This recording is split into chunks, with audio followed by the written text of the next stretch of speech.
Hey, Josh from Vanlife Outfitters. Thanks for choosing this presentation. The general idea behind it is basically when I first planned out my first van build, I didn't really have any idea about what I was going to need or what I wasn't going to need. And after living in a van for 3 years and building out my second van, I went back and fixed all the things that I didn't like about my first van. And so I wanted to have that all documented for somebody like you who's planning out your first van build and doesn't have any experience living on the road. And so don't make the same mistakes as me. Watch this presentation. I hope you get something valuable out of it. Thanks for tuning in, and here we go. Okay, and welcome to Van Build Do Over, everything I changed about my first build. And one of the most difficult parts of a van build is figuring out the right floor plan and fitting everything you want into that floor plan. But a big mistake a lot of people make is thinking they can fit everything they have in their house or their apartment into a camper van. But there are going to be some sacrifices, ladies and gentlemen, and some things you might need to do without. The problem is, if you've never lived in a van, how can you possibly know what you're really going to need and what you can probably do without? In this presentation, I'm going to discuss the things I didn't think about when planning my first van build that ended up being unnecessary annoyances over time. But you're probably asking yourself, who is this guy and why should I listen to him? Well, my name is Josh the Burge, and I have a lot of experience both living in and building vans. I've lived in a van since before most people knew what van life even was, and I've built or participated in the build of over 15 vans. I'm also the co founder of Vanlife Outfitters, which is one of the most popular online resources for DIY and professional van builders. We have tons of free videos, blog posts, wiring diagrams, you name it, to make the process of building your van easier. We also have a store that carries only the best road tested products for van builds. So if you see something on Vanlife Outfitters, it has been tested, vetted, and recommended by us. But enough about me. I simply just want to share my experiences and thought process to give you food for thought so that you can take whatever nuggets that you resonate with you and incorporate them into your van build. First, before we jump into this thing, I want to make some disclaimers, okay? Living in a van is extremely different from living in a house or an apartment.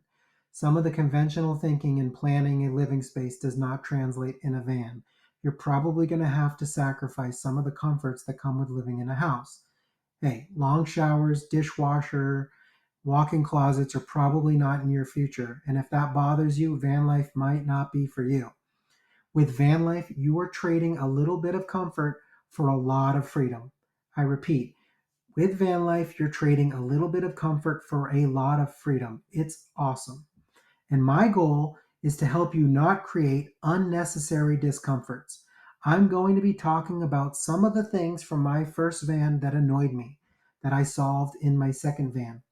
Some of the things are not going to make sense initially to you, but trust me, there is a lot of thought and 5 years of van living knowledge here. These are only suggestions. Some of my suggestions are not for everyone. Not everyone is the same. Some people want a cook's kitchen. Some people barely cook at all. Some people want a luxurious bathroom, and some people are okay showering outdoors or at the gym. If you don't like a suggestion, you don't have to use it. These are all based on my preferences and my experiences. So let's get started. Okay, we're just going to jump right into it. No dancing around this subject. Toilets. What most people do is a composting or a cassette toilet. And on my first van, that's what I did. I did a composting toilet.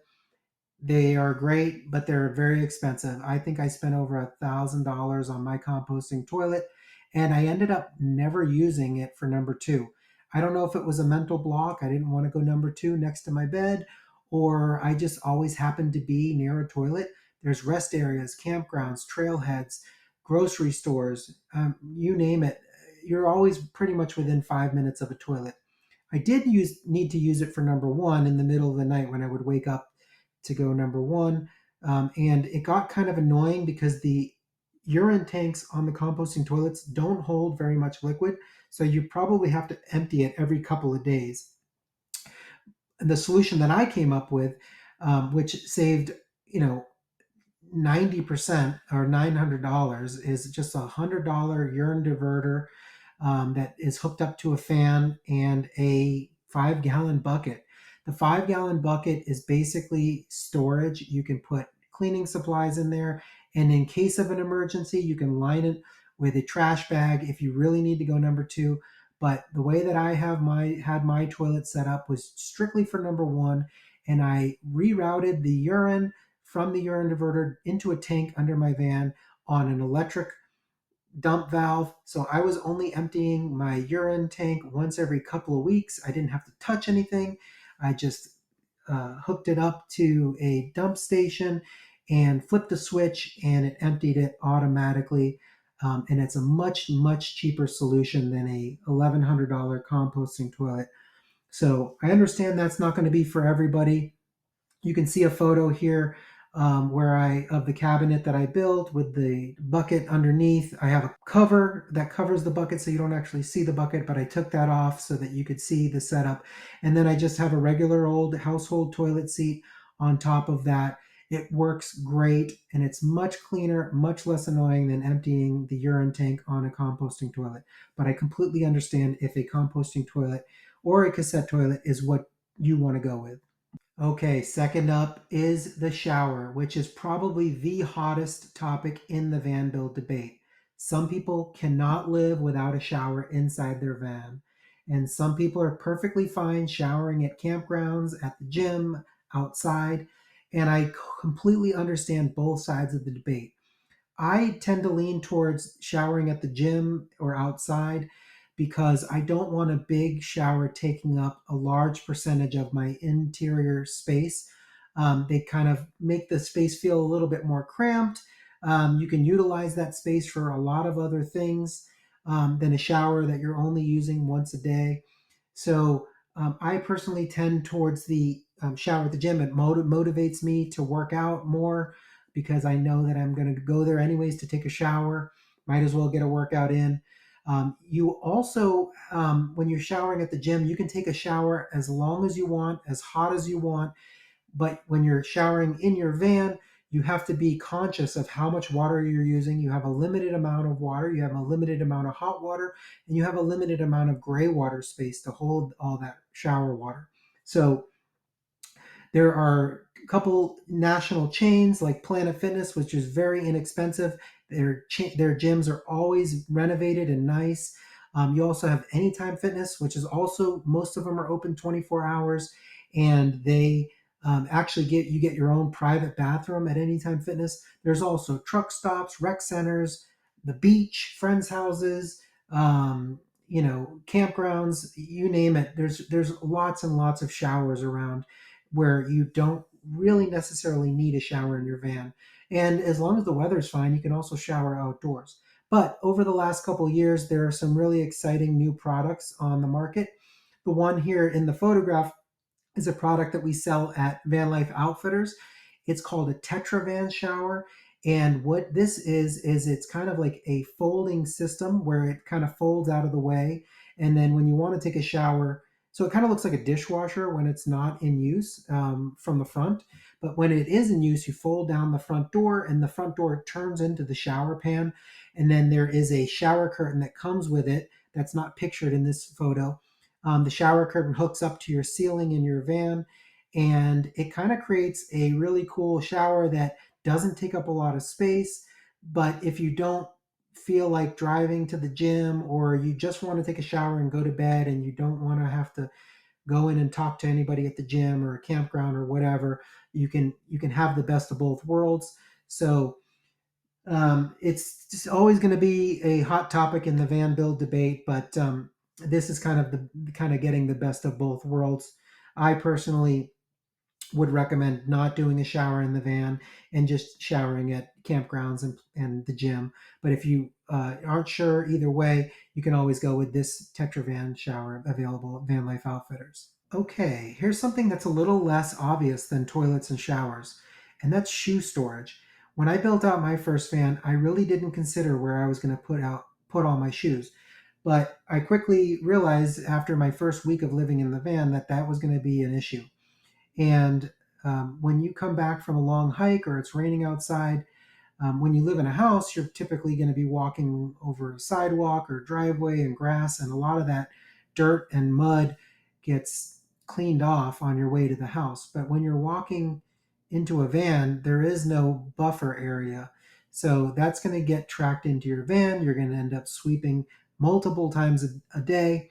So, what I recommend is creating dedicated shoe storage somewhere near your sliding door so that you can sit in your sliding door area, take off your shoes, put them in the shoe cabinet, and then just go into the van with bare feet or with your socks. And it will save you a lot of time cleaning your van, sweeping your van specifically.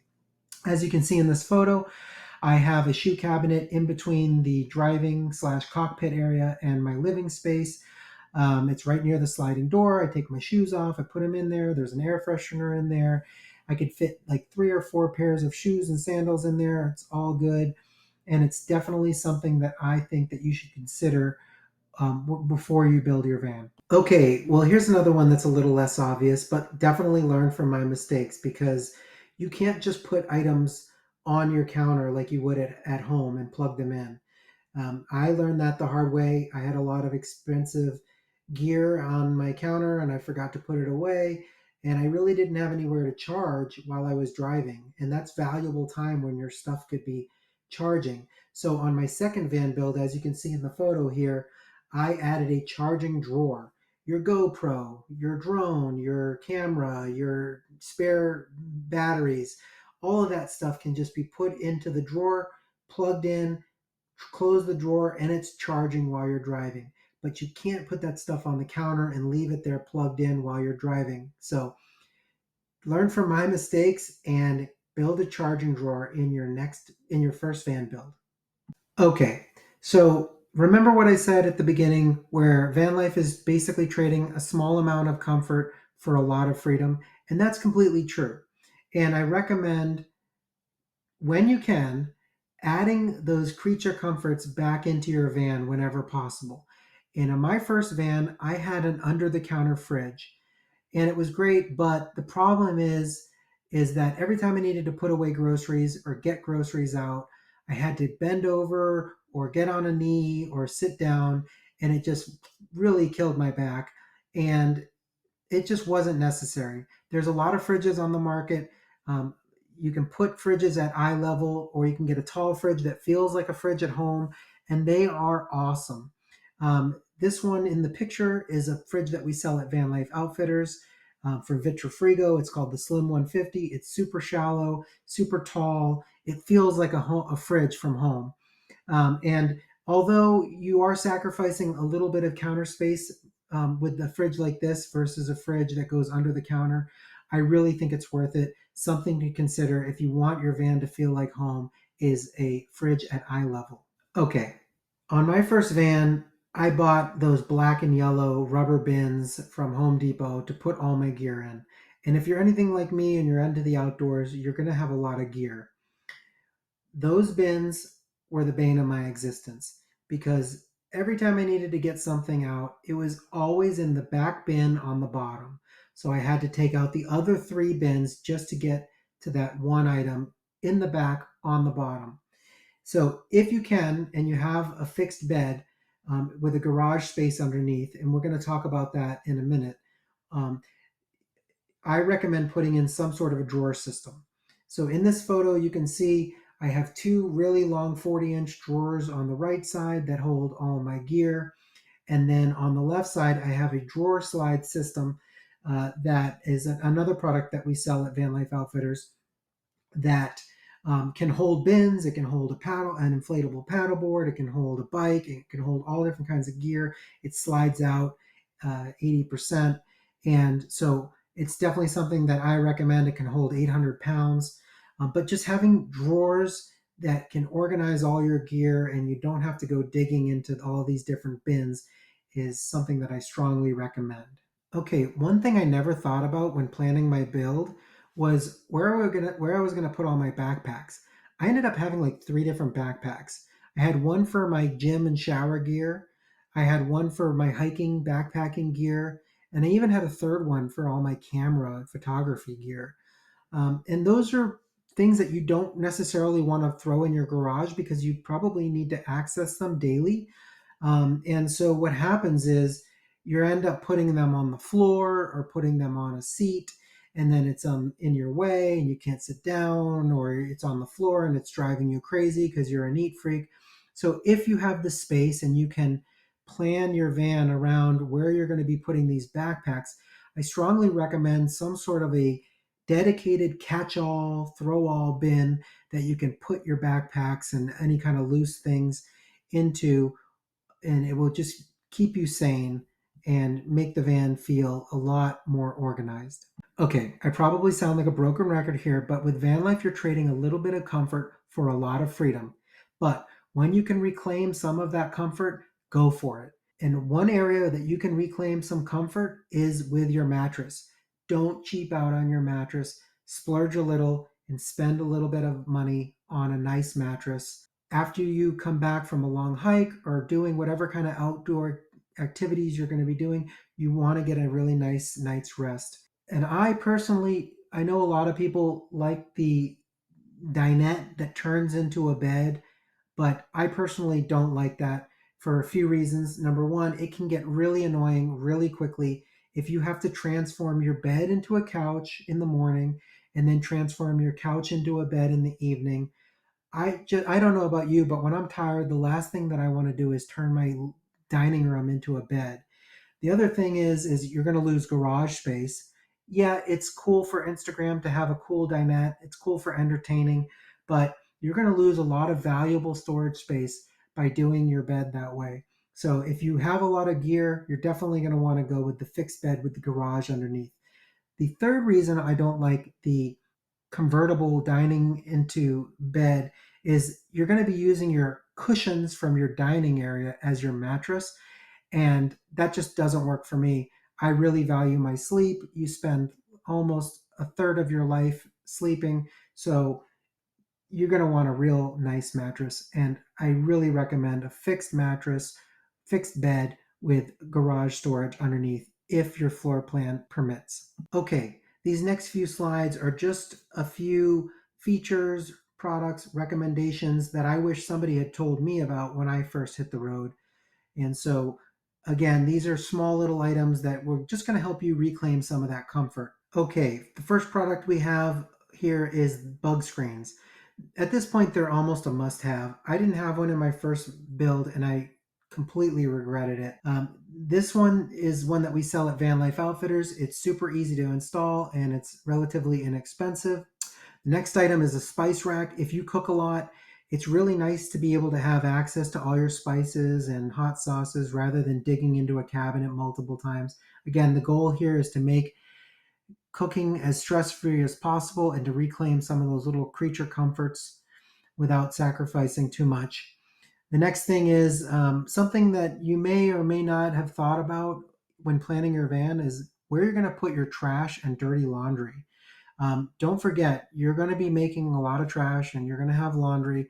So, making sure you have a dedicated out of the way space in your build for those stinky items is going to make your life a lot more pleasant. So, one thing I really didn't think about when transitioning from a house to a van was how much smaller the sink was going to be. On my first van build, I used like a 15-inch sink and I was coming down from like a 36-inch sink. And that was a big change for me, something I kind of regretted because once you put like a skillet and a couple dishes and bowls in your sink, it's pretty much full. You don't have room for anything else. You have to do dishes every single time you cook. If I know you have to kind of work with what you got, but if you can spare a little bit of extra room for a larger sink, I personally think it's worth it. You can wash laundry in that sink. You can wash pets or small children in the sink. You can let the dishes pile up a little bit, and you can have multiple cooking utensils and gear in the sink all at the same time. And so to me, it makes a lot of sense. You could put a cover on the sink so you can use it as counter space when you're not using the sink. I highly recommend a larger sink. A coolant style water heater. A lot of people are starting to put these in their vans, and what it essentially does is it heats the water as you drive. So it's using your engine heat to heat your water. So it's not using an electrical element. It does have an electrical element in there in case you do want to use your batteries to heat your water, but you're typically going to be driving every 2 or 3 days to where your engine can heat your water. And I think that anytime that you can utilize the heat or the energy that your engine is producing to utilize in your systems, that's a win. So I highly recommend one of these coolant style water heaters. We sell these at Vanlife Outfitters. We sell them with a kit and a very detailed installation guide. Totally recommend that. And then larger tanks. One big annoyance with van life can be having to empty your tanks frequently, and having to find dump stations to do that. If you can find a larger tank, that will just reduce the amount of trips to the dump station that you have to take. We make this gray water tank in the photo. It's specifically molded to fit underneath a ProMaster, and that can be an issue on a ProMaster. It's super, super slim, so you can't see it from when you're standing outside the van. It's molded to the bottom of the van, and it really is up there under the van, so it gives you lots of clearance under the van. So having a larger tank is really great to minimize the amount of trips to the dump station that you have to take. Okay, I know this is starting to sound like an ad for Van Life Outfitters, but I promise you, a lot of these products that are available now make van life more comfortable, and that's the goal here. And so one of the things that I didn't have available to me 6 years ago or 5 years ago when I was building out my first van was a 12-volt air conditioner. Pretty much most of the air conditioners on the market were 110 volts. You have to plug in to be able to use them. And these new 12-volt air conditioners, they've come down in price. The technology has gotten better. You can use them off grid. They use a fraction of the power that a 110-volt air conditioner uses. They work really, really great. And as our climate changes, they're almost becoming a non-negotiable, especially if you travel to places like Arizona and Texas and Florida. You're definitely going to something that you're going to want to consider, especially if you have the budget. They're somewhat reasonably priced at this point, and we have a couple of really good ones that we recommend at Van Life Outfitters. Another thing that I want to talk about is a fixed dinette. A lot of people that I talk to that quit van life or got out of van life or have just general complaints about van life is that they have a lot of things in their van that they need to transform or convert. So like we talked earlier about the bed that turns into the dinette and vice versa. Well, if you could have a fixed dinette somewhere in your van separate from where your bed is, that's really going to make a huge difference. Again, having to convert these things multiple times a day is just gets really tiresome. And when you're tired and you want to just sit down and eat, or you want to get some work done, the last thing that you want to do is have to set up this big elaborate dinette system. So if you can have a fixed dinette where you can just come in and sit down and start working, that is optimal. And then the last thing that I want to talk about is a lot of the temperature change or a lot of the temperature heat gain uh, or cold comes in through the front cockpit area of your van, the windshield, the driver and passenger door. There's all windows up there. That's where all the greenhouse gases are building up and dumping heat into your living space. So if you can put a insulated curtain or even a wall if your floor plan permits. I know a lot of people want to use the swivel seats, but if you could put in some sort of an insulated curtain, I made mine for my second van. My first van, I didn't have an insulated curtain, and it was just so much heat coming in from that area into my living space.